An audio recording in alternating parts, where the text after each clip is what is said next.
Hey peeps, how are we doing today? Welcome to the Alex Gem Experience. Right, this podcast is for real, as usual, you know what I mean? So this session is all about my mistakes. All the kind of mistakes I've made throughout my life that I kind of want to, I don't know about warn you of. Maybe that's a bit of hyperbole, a bit of exaggeration perhaps, but it's true. I mean, why learn from your own errors when you can learn from someone else's? And I've made quite a lot of errors in my life, to be fair, in all certain areas as well. So I must say this is going to be a humbling experience for me. But the most importantly, I hope that you take a lot from this session because we're going to go deep as usual. So what kind of mistakes have I made? So I want to start off with some financial mistakes firstly. So we're first going to look at several financial mistakes that I've made throughout my past. Then we're going to look at several mistakes I've made in my relationships. I'm talking about relationships with friends, family, partners, exes, these sort of things. Maybe perhaps business interlocks in that as well. And then lastly, I'm going to be looking at some mistakes that I've made as it relates to my health. And that's what this is about, guys. It is a much more important than our wealth, our finances, our relationships, our connections with people and ourselves for that matter, and our health. Okay, that's what it's all about. Longevity, inner peace, happiness, success. I mean, these are the most important things in life. And it's what I've spent over 15 years studying, learning from some of the very best in the world, some of the most happy and influential and powerful human beings in the world throughout history. And also a lot of things through trial and error that I've learned as well. So let's dive in. So financial mistakes. I'll tell you one that I made until my early to mid 20s, and that was relying on a job only as my primary and only source of income. Now that was a massive error, and I'll tell you why, because a lot of people misunderstand this. They think that a job provides security, and I've got nothing against anyone who had a job. You know, I spent a large portion of my life having a job. You know, I worked in a bank, I worked as an English teacher for many years. I've done all kinds of jobs and so on and so forth. So I hope you don't take this as like any disparaging or belittling remarks. I mean it with the utmost respect. But simply relying on your job as giving yourself some security, some stability is, I think, is absolutely insane. Again, maybe that's exaggeration. But I do think relying on one source of income is very dangerous, especially when you're not responsible for generating that income.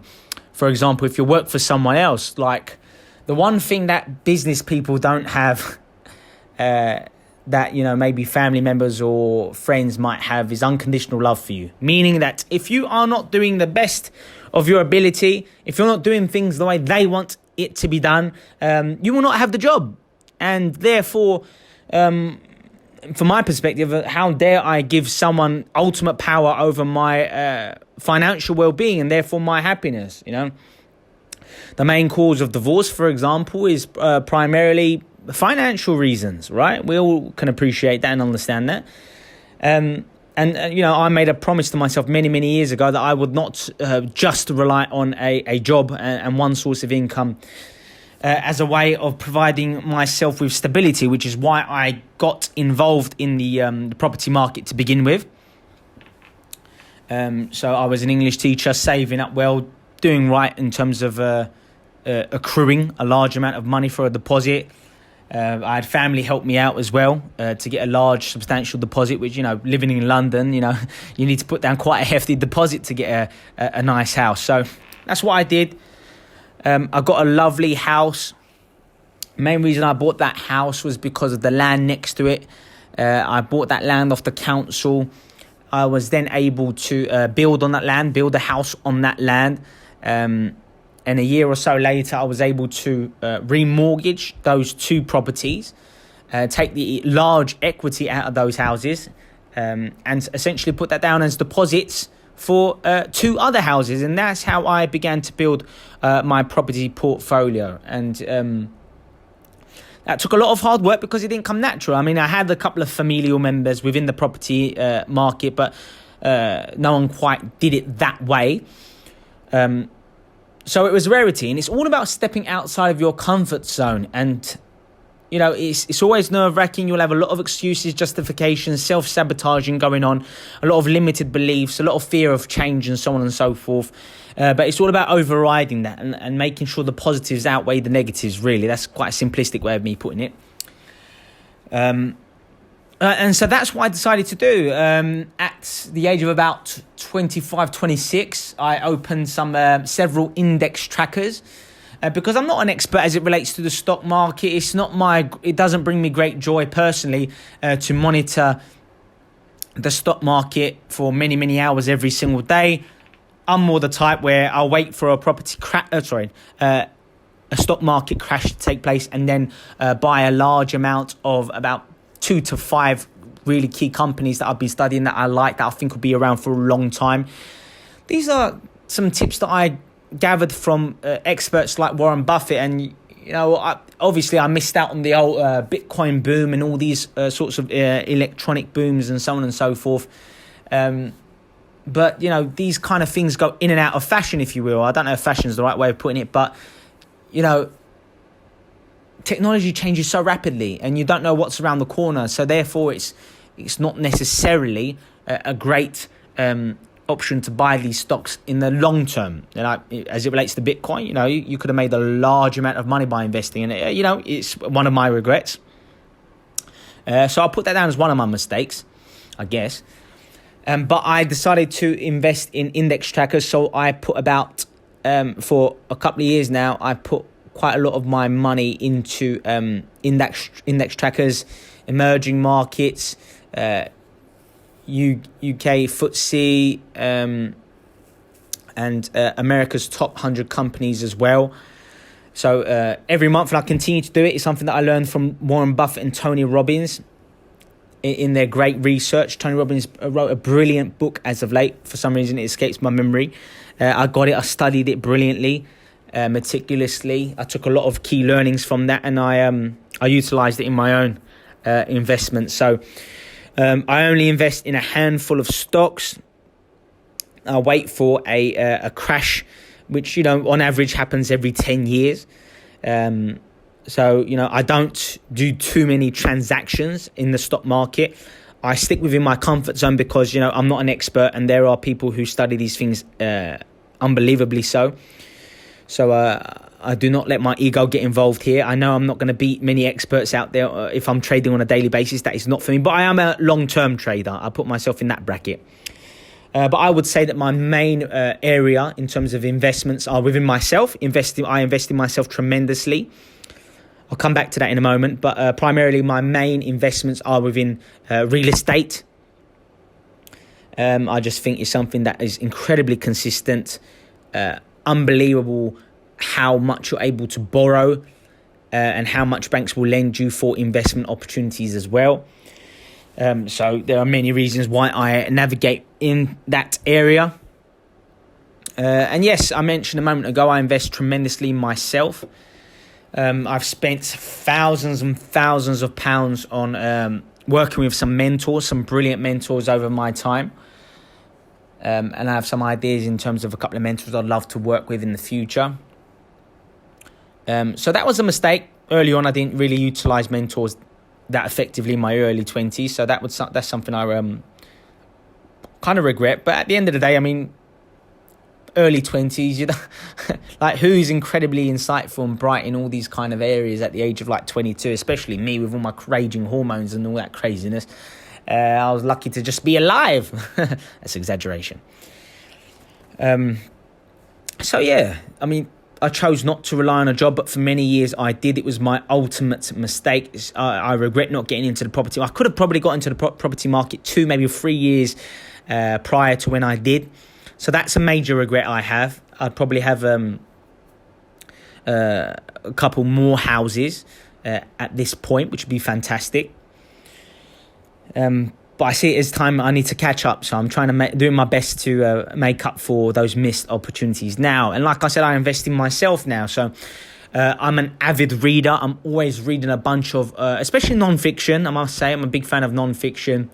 Biographies, autobiographies, reading about psychology, the mind, spirituality, changing your habits, neuroscience, reading about these sort of things. That's my biggest passion. I invest a lot of money in going on courses to develop high income skills, to learn about marketing, to learn about negotiation, to learn about effective public speaking and selling and these sorts of things. I spent a lot of money going on NLP related courses and becoming a qualified NLP practitioner and becoming a qualified personal trainer. Yeah, I'm a qualified P2. And I've got all sorts of qualifications. So I've invested a lot of money in my own personal development. And that's one of the reasons why I've developed such great self-esteem. But it wasn't always the case. I had quite low self-esteem, and it kind of manifested itself in a lot of negative ways. We don't need to divulge into all those details in this particular podcast, even though it is about mistakes, I guess. But hey, I am not drinking any alcohol, so I'll abstain from doing that. Get the pun? Abstain from... Anyway. What am I drinking? I'm too healthy, guys. I'm drinking sparkling energy water. It's got some yerba mate in it. It's got some... what else has got in it? Guarana extract, ginseng, which is fantastic for brain function and energy. It's so healthy, this drink. I love it. Anyway. I get high on life. How cringeworthy, eh? So, yes. A big mistake was relying on a job. I've now diversified. I now, as you know, create a whole host of products and services in the self-help industry. So I invest a lot of money in terms of marketing, creating these new products, these new services, growing my business in a multitude of different ways. So that's what I love to do. So I've learned to invest in myself. And I definitely regret not doing that sooner as well.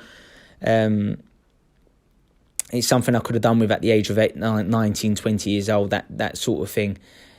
I had great, really intelligent familial members. But in saying that, I mean, these are hard-working grafters, but mostly grafters in their own career paths. And that's all well and dandy if that's enough to please you and keep you happy long-term. But for me, I knew just being a teacher or working in the bank, it would not give me true happiness. It's not my destiny. I didn't feel like it was my destiny. So what's another financial mistake I made? Too focused on savings, I guess. But before that, okay, so I've gone through, all right, let me take you through my financial journey. My early 20s, I say, I was so focused on like impressing women and all these sorts of things and showing off to friends and all these really materialistic, cringeworthy things. I used to spend a lot of my money on like shopping, buying the latest trainers and clothing and all these sorts of things, and watches and all these sorts of things. So probably half of the money I was making every month was going towards that, which was a shame. Definite shame. And then I went the complete opposite way, because I went on a couple of really useful courses, success resources, and it taught me all about how to diversify your money, how to pay yourself first, how to put money into different areas, how to save money well, these sorts of things. And then I went kind of too much in the opposite way, where I started to save too much. You know, Robert Kiyosaki says it best. He says, savers are losers. And again, it's an exaggeration, but it's an exaggeration for effect, because you're obviously saving money, especially in high interest accounts, such as like high interest bonds and these sorts of accounts, that ISAs. These can be great places to park your money. And there's a reason why that I chose the word park, because it should not be where you keep your money. You park it there, you let it grow slowly but surely until you find a great investment that can really generate you much higher sums of profit. So, I went from spending too much money on materialistic things and too much money on women for that matter. And then I started to spend too much. I started to save too much. But in saying that, I needed a great savings. I felt at the time I needed great savings for housing, to get into the real estate business. And that's what I did. So it's not like I regret saving. It's just that I didn't like my mentality of saving, because it was more something that I learned from my generations, from my parents and my grandparents and so on and so forth, about, save well, look after yourself, keep safe, these sorts of things. So I went from saving too much, or having that kind of, I don't know about scarcity mindset, but having a more cautious and reserved mindset. And then I changed in my mid-20s, early to mid-20s, where I started to focus more on growing money for investments. Again, like I said earlier, saving for properties, starting to, whilst I was still teaching, an English teacher, I opened my index trackers. I'm growing that. It compounds slowly but surely over time. And, 20, 30, 40 years from now, that would be worth a large amount. It's definitely a good recommendation. It's a simple way of investing. Go research that. The earlier you start, the better.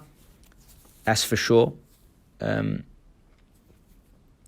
I forgot the individual's name. Tony Robbins gave a great example of... oh gosh, I'm not even going to go for it. But there was this gentleman who worked for, had a very simplistic job, to be fair, where he only made $14,000 a year. But what he chose to do was invest 20%. Well, he was told by a friend to invest 20% of his savings every month into index trackers. That's what he did. And by the time he was quite elderly, he was worth £70 million because of that investment in the index trackers and how much he was ploughing into it every single month, essentially paying himself first in a way. So, that's not the case for everyone, but it's a powerful example to live by, to use. So then I started to save tremendously and put them into index trackers, put them into property, put them into investing in gold and silver, these commodities that I wanted to invest in, because I wasn't confident enough to invest in things like oils and all these diverse stocks, technologically based stocks, like I said earlier. So I was doing that, but at the end of the day, that was finite as well, because I wasn't necessarily earning tons every single month. So, and then I, over the last several years, I've been studying the great work of Grant Cardone and Gary Vee and all these kind of superstars in the business industry. And they started to change my philosophies, and they started to teach me that it's about increasing your income. Obviously, investing and putting your money into the right areas and reinvesting in your business as well, for example. These are all fantastic. They are instrumental. They are compulsory, really. But at the end of the day, it's all about increasing your income. You increase your income, and then you can invest more back into the company, back into real estate, back into stocks, back into commodities, whatever your forte is, whatever you prefer. And so over the last 5 years or so, I've been investing in terms of developing high income skills, working with mentors who can help take my level of income to the next level.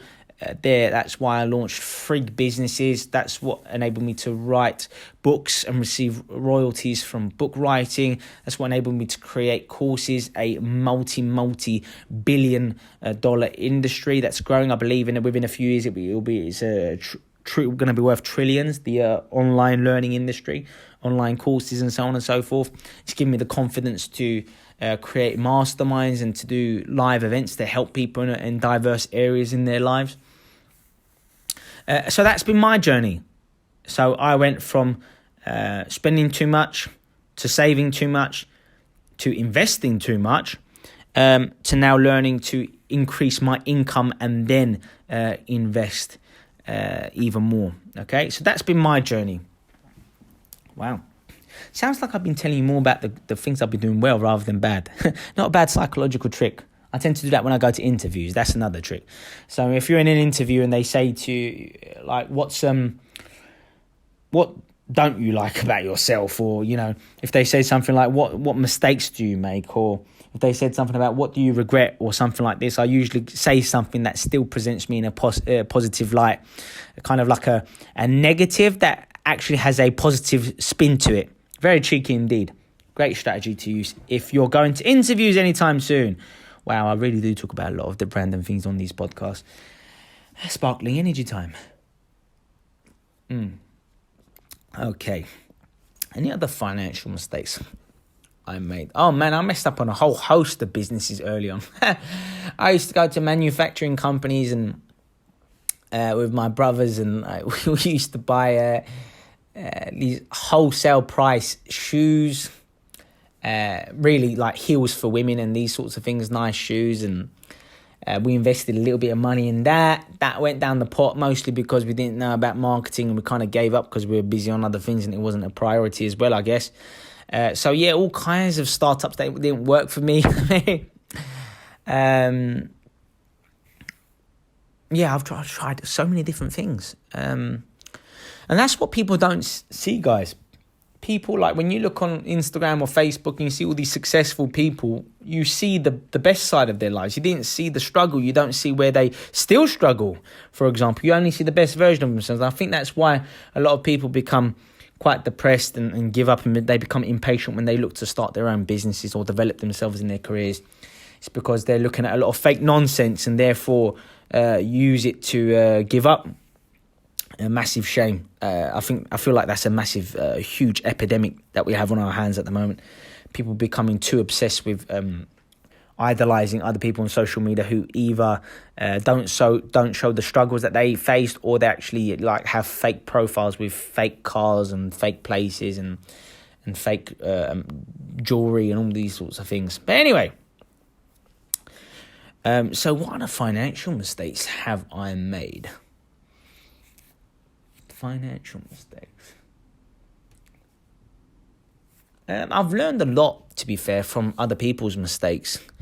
I've learned to not, throw a lot of money into a particular stock just because I didn't go to a trader or a stockbroker and say, listen, here's $100,000, go put it into one company for me. I never did that, but I've heard stories of friends and familial members who've done that sort of things in the past, and it's really, really backfired, and they lost a tremendous amount of money. So yeah, I mean, for me personally, I guess I'm really fortunate in this regard. I've learned from other people's mistakes, and some mistakes I didn't have to go through myself. But man, have I made a lot of mistakes. So let's move on from the financial world. I guess that makes me feel quite good. I haven't made too many financial mistakes, to be fair. But, let's talk about some relationship errors. So one of the mistakes that I used to make a lot, and, every now and then I'll fall into it now as well, to be fair, is kind of caring too much about what other people's think of me. Whether it be...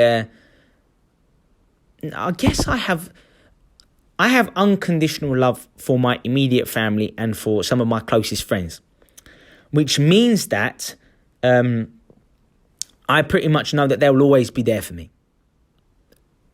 to an extent. And because they have this unconditional love for me, they're the only people whose opinions, to a degree, I take on board and listen to, because I know that they're always going to be there for me, and I know that they have my best interest at heart. At least consciously, I know that they do.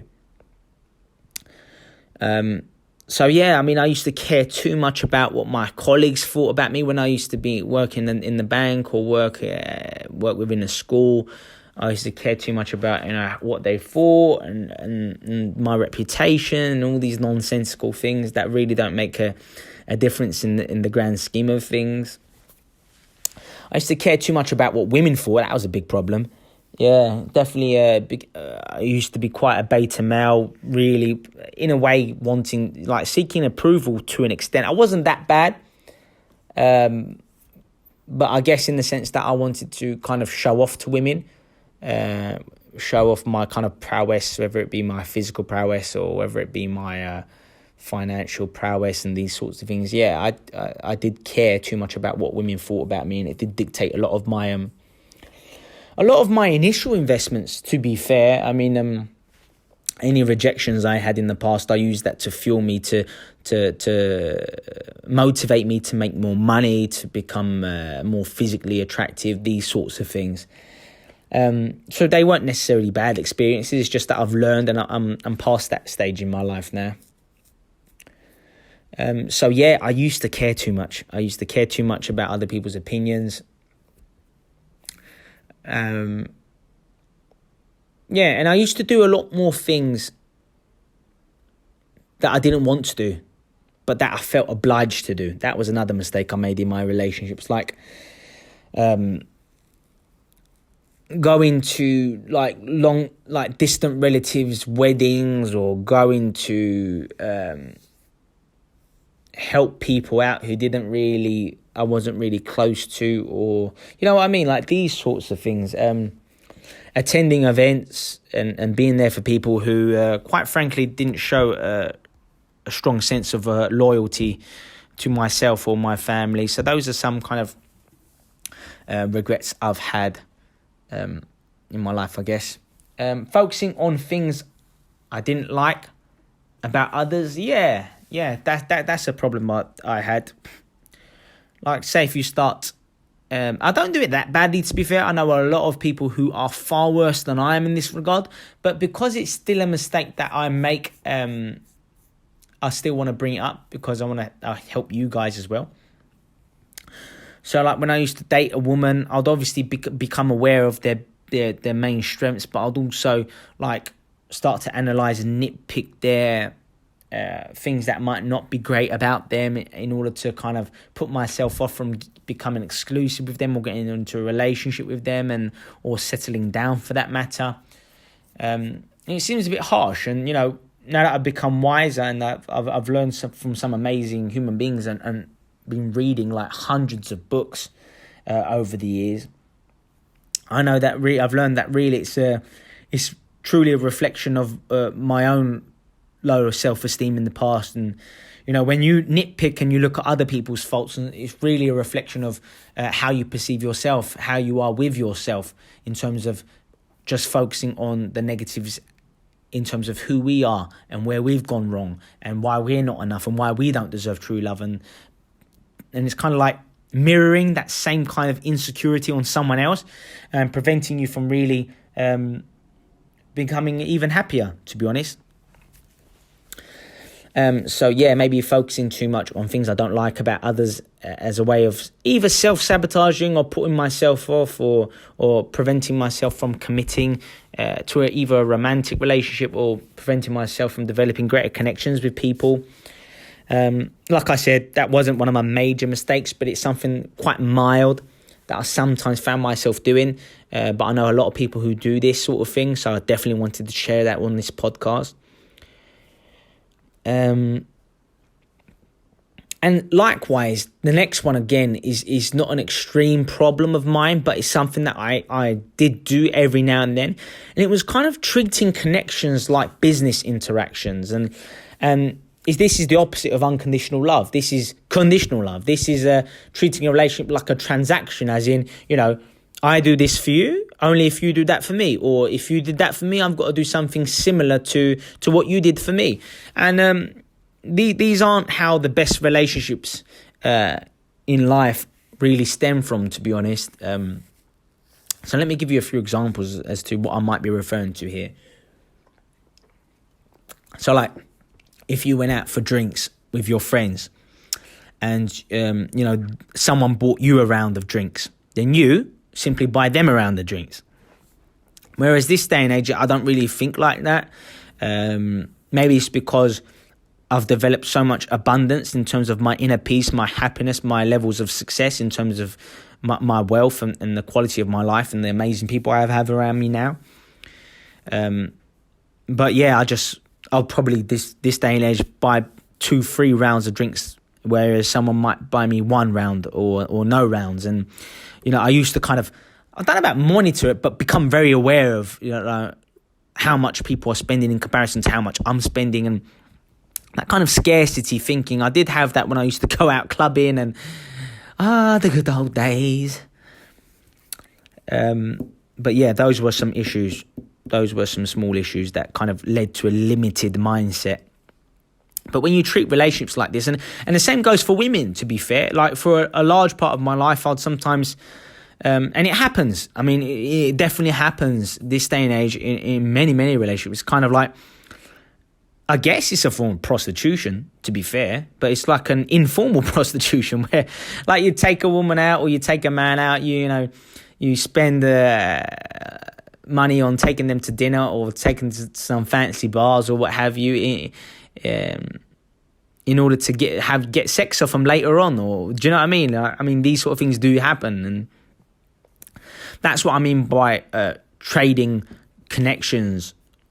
And treating connections like a business interactions. And, the last couple of years of me being single, I used to go out with women and kind of treat them really well, and not really be bothered about taking them home and having a good time in the bedroom, for example. Which would have shocked myself, would have shocked the younger version of me, that's for sure, because that's the main reason why I spent money in my early to mid-20s, in order to get lucky. Anyway, it's not that kind of podcast. But I do want to give you a variety of different examples as to what I mean by treating connections and treating relationships like business interactions. So those are mistakes that I used to make in the past that, I want to teach you guys, so you can make the best choices for yourself. Wow. So, any other problems in my relationships? Let me have a think, peeps. Bear with me. Problems in relationships. I'll tell you another thing that I used to do. And I know why I do it. And don't get me wrong, sometimes I do it this day and age, but far less than I used to. And it was kind of lowering your own mental, emotional state in order to match or mirror the vibrations, the other mental, emotional states of others around you. So, for example, I'm quite a happy dude, man.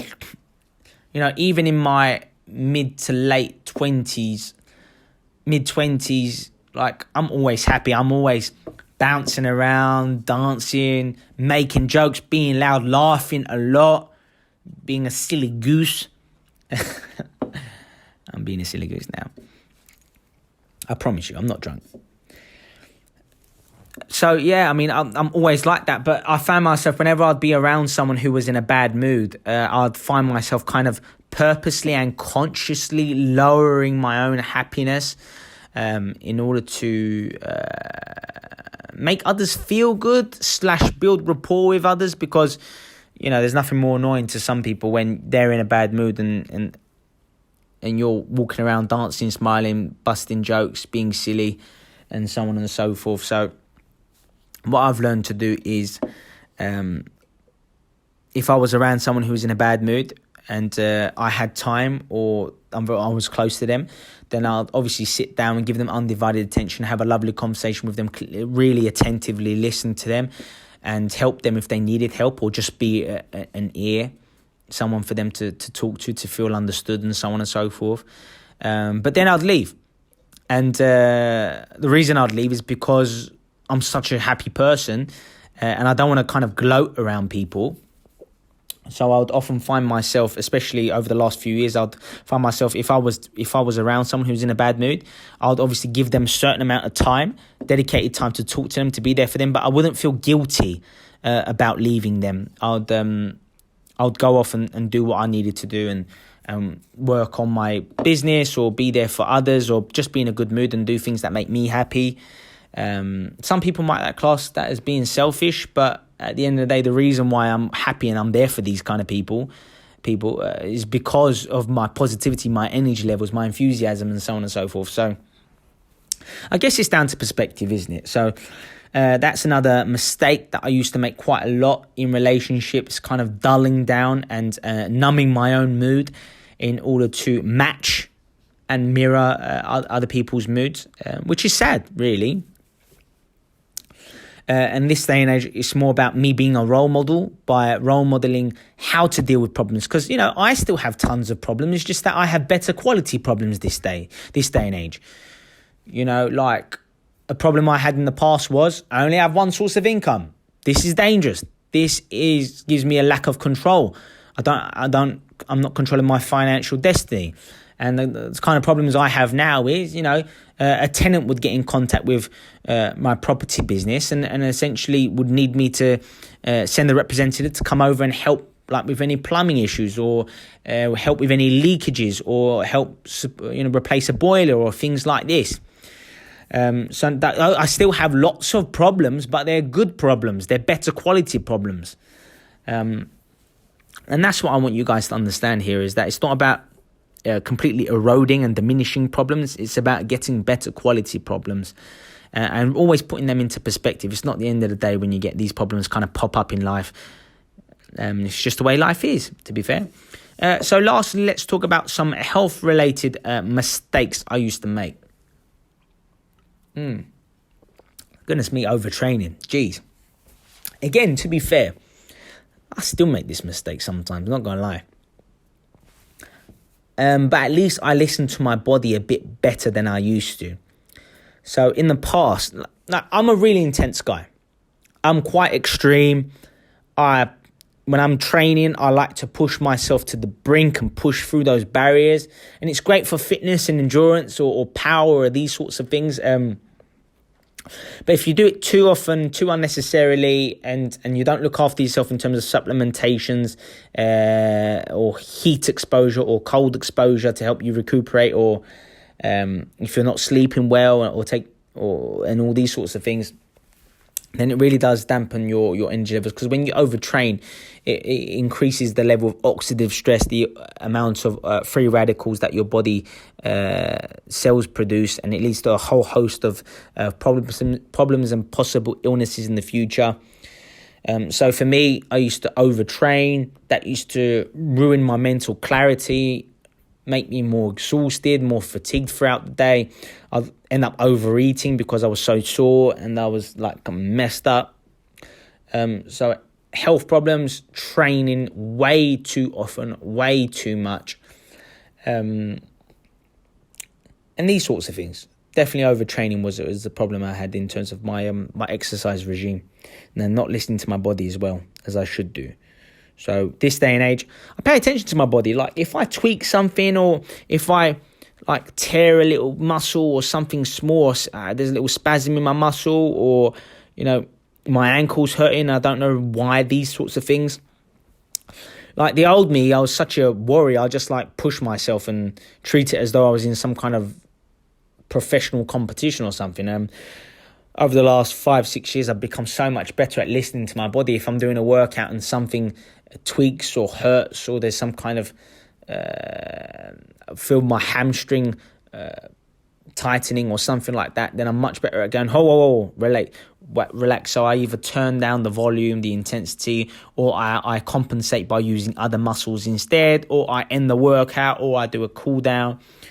I take a couple of days off, for example, or start training other parts of the body and these sort of things. So I think another problem I used to make a lot is not listening to my body and taking my workouts too seriously. I used to train like a madman. I still do, but I'm a bit wiser. Okay? Yeah, and speaking of sleep, that was something that I've been all over the place with sleep. So let me talk you through my sleep journey. Hopefully it doesn't put you to sleep. You get it? Sorry, guys. So sleep reduction. So in my early 20s, sleep wasn't the best, primarily because of insecurities, being fearful of my future. Like I'd sometimes wake up in the middle of the night, unable to go back to sleep because I'd be worried about some kind of fears, like financial fears or fears of public speaking and fears of not progressing in my career. Like I genuinely went through a few bad phases, a few bad patches in my life. So I had like interrupted sleep or too much anxiety or maybe an imbalance in my neurotransmitters, and I didn't have enough good stress coping mechanisms. Or now that I have so much abundance in my life, on most occasions I sleep quite well, to be fair. But I've also developed great routines, exercise routines that help me to sleep well, great supplements to have before going to bed, like GABA, magnesium, 5-HTP, these sorts of things that really relax you and calm you down. And drinking some chamomile tea or these sort of things. Anyway, so yeah, I went from having interrupted sleep to then purposely sleeping between 4.5 to 5 hours. Many nights. Really, it lasted for a few years when I started my businesses, and I was still teaching. And this was crazy, man. I used to like sleep for about 4.5, 5 hours, force myself to get up, do some business work, whether it be creating products, creating services, learning about marketing, studying the courses I paid for, reading or things like this, writing my books and what have you. I used to write or do something for my business for about 2 to 3 hours. Like 3 hours or 2 hours, and then I'll go do some gym for an hour before I went to work. Then I'll go and work as a teacher for 8, maybe 8.5 hours, depending on meetings.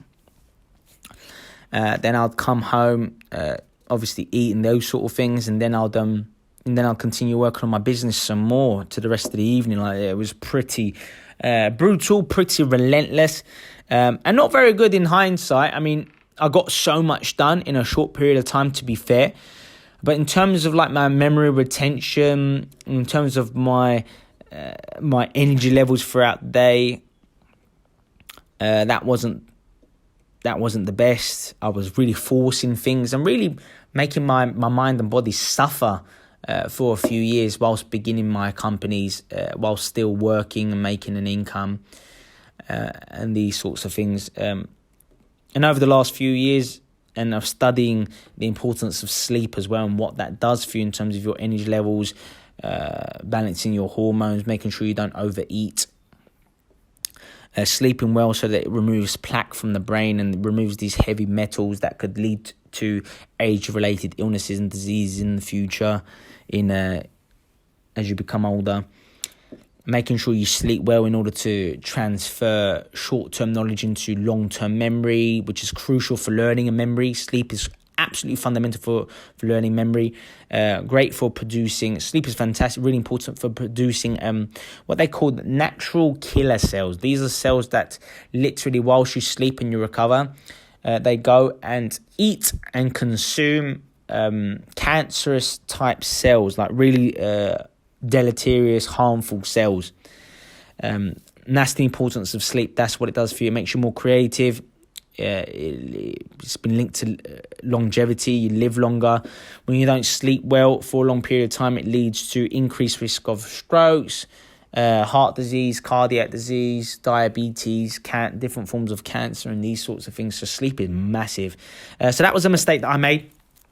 Either taking things too seriously, being anxious and, not sleeping well, or really significantly reducing the amount of time I slept because I thought it was being cool and I got a lot more done. So that was... I have mixed feelings about that phase in my life, to be fair, because I accomplished so much, and it was a massive time in my life where I made the transition from one or two sources of income to several sources of income. So...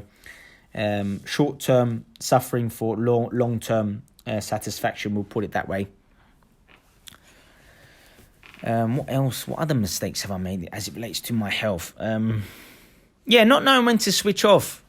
Yeah, again, this is a continual journey for me. Obviously, I embed a lot of strategies, mindful strategies such as meditation, visualization, deep breathing, exercising on a daily basis to stimulate neurogenesis, neuroplasticity. I go on more holidays this day and age, but in saying that, I still work quite a lot when I'm on holiday. And whoever I go on holiday with, I drive them mad as well as a result of this. But I love it. I love what I do for a living. So, but to be fair, finding it hard to switch off sometimes because there's so much I want to do. I have so many interests. And it's a blessing and a curse. Like, I love to exercise. I love to do martial arts like kickboxing, boxing, Muay Thai. I love training these things. I absolutely love reading and learning about neuroscience, psychology, the brain, changing your habits, neuroscience. Like, I love reading. I love going on courses. I love studying from the greats throughout history and people who are smashing it in today's world as well. I love sleep. That takes a long time. I love going to the gym. I love training, pushing myself. I love spending time with friends and familial members. Like, I love working on free businesses. I love investing in property. I love researching so many different things. So, like, there's only so much time you have every day. So, it's a blessing and a curse, the fact that I have so many interests and obviously not enough time, which is always a struggle for a lot of people who are busy individuals. But it's a problem I face. Every now and then I'll say, you know what, you're not at your best this weekend. It's time to switch off. But the problem I find, like, I only allow myself to switch off if I'm kind of like on the cusp of getting a cold. So if I feel that my immune system is compromised, or I'm lacking energy, or I'm extra sore for no real reason, or I have a little bit of phlegm, like mild phlegm, sorry about this, guys, or something along these lines, then I'll be like, uh-oh, maybe I should take it easy, not too much caffeine, not training too hard, maybe don't go crazy with the business work for now, maybe take a step back, maybe go to the spa or look after yourself or something like that. Or take some time to just switch off and watch a couple of movies and just chill. So usually for me to switch off, I have to feel as though I'm on the cusp of getting a cold. I don't to be totally honest with you, I have mixed feelings about whether that's good or bad. But I guess at the end of the day, if I love what I do for large portions of the day, then that's a beautiful thing. Okay? Some people call me crazy. Some people say I'm a madman. I'm obsessed. But I love it. I love it. And that's what makes me happy. And that's what we're on this earth to do. Be happy, share, express joy, give to others in a multitude of different ways. You know, give to people in terms of, yes, charities, but also give to people in terms of your focus. Be a good listener. Give to people in terms of like what you do for your business or within your career. Just keep giving and give to the highest amount, to the highest quality, and give things for free, like of your products or your skills, or, you know, share, help people, be there for people. I mean, these are beautiful things. And that's something that I've done really well over my time as well. To be honest, I've been giving to charities for many, many years now. So I wouldn't say that that's something that took me too long to get into. I'm a massive believer in energy, in developing an abundant mentality by giving more to others who are in greater need in different areas within their lives. So what else? Here's a big one. And I'm on and off with this one as well, to be fair. Sometimes I'll do this well in today's day and age, but sometimes I feel myself falling back into the ego, falling back into the mind, identifying with the mind too much and these sort of things. But I've become so much better over the last 2 to 3 years in particular. I really have. But my problem was not fully experiencing seemingly boring and tedious experiences. So things like waiting in queues, or waiting in traffic, or waiting for meetings to start. These kind of really monotonous experiences. Like, I used to fill those experiences by thinking in my mind, this is crap. This is boring. I do not want to be here. What a waste of time. I've got this to do. I've got that to do. I haven't got time to be in traffic. I haven't got time to be waiting in this massive queue. Like, this is nonsense. And then you'll get a little bit frustrated and these sorts of things. And you'll be huffing and puffing. And that's the way I used to be. And don't get me wrong, every now and then I'll fall into this. But I'm much better at catching myself when I fall into this kind of error. So instead, like if I find myself in a lot of traffic or in a queue, or I'm somewhere where I don't really necessarily would prefer to be, then I'm much better at calming myself down, really feeling myself consciously in my body, becoming aware of how I feel, being more centered, being in the present moment, and just being happy for the now. And, you know, I'll be sat in traffic and I'll just start being in the present moment, being aware of what my hands are touching. Oh, yeah, don't even think that. Like just being aware of, you know, if I'm in my car, of holding the steering wheel or holding the gear stick. Hey, behave yourself, no pun intended. Or just chilling and just enjoying the seat that I'm on, or just being, just identifying with the fact that I'm driving and how cool that can actually be, and not taking that for granted, and just being in the present moment, experiencing gratitude, and, you know, feeling so appreciative of being alive and having energy, and, you know, really being happy of where you are for no reason at all. And that's the key thing that I want to leave you with, guys. The importance of being happy for no reason. You don't need a reason to smile. You don't really need a reason to, like, well, to be fair, it would be weird if you just started laughing for no reason. But you don't need a reason to be positive. You don't need a reason to be optimistic. This should be a given. It should be absolutely natural. You don't need a reason to be grateful, to appreciate what you have in your life, or who you are, or what you're doing in this very moment. So take the moment, calm the mind, calm your thoughts, calm your circuits, remain centered, go deeper within your body. Appreciate where you are, what you're seeing, what you're feeling, what you're hearing. Even if you think it's something really simple or a waste of time, just let it go. And experience that beauty. And the more often you experience this, the more you condition your unconscious to be calmer, more peaceful, more loving, more giving, more abundant, and so on and so forth. And to be honest, that's the perfect way to end this podcast. So if you like this kind of material, you want to know more, you might want to get my book, The Art of Power, Happiness and Success. Among my other books, you can get that at Amazon. You can also get it at my store. Just type in www.alexgemstore.com. You'll find my books there. Really enjoy these readings. It's taken me about 12 to 15 years to create these books, to learn it from amazing other human beings, and all these diverse philosophies and teachings that I've learned, and things that I've learned throughout my life through trial and error and these sorts of things. And if you want to take it to that next level above as well, you might want to join my course, my elite course. Go to www.alexgem.com. Just click where it says join PHS course today. Enter your credit card details. You'll gain instant access to my breathtaking course. Again, this course is tremendous. It's strategically broken down to take you on a journey of continual progression. You will notice a massive shift in your mindset, in your beliefs. We'll eradicate your limiting beliefs. We'll develop your self-esteem. We'll make you more disciplined, more focused on priorities in your life and what's really important in life. We'll make you more grateful. We'll make you even more abundant. We'll help you get over any stressful or fearful subconscious programs and patterns that you've created over time. Like, really tremendous, this course. Like, every segment has its own video, has its own audio, has its own written word if you prefer reading. It has its own worksheet as well, so things for you to answer and work through to make it really personalized for you. Not only that, I've got tons of bonuses, like all kinds of PDF files to help you to become happier, even more peaceful, to help you with your wealth creation, to develop your to make you even more healthy, more abundant. It's really, really beautiful stuff. Go check it out. Go check out the bonuses.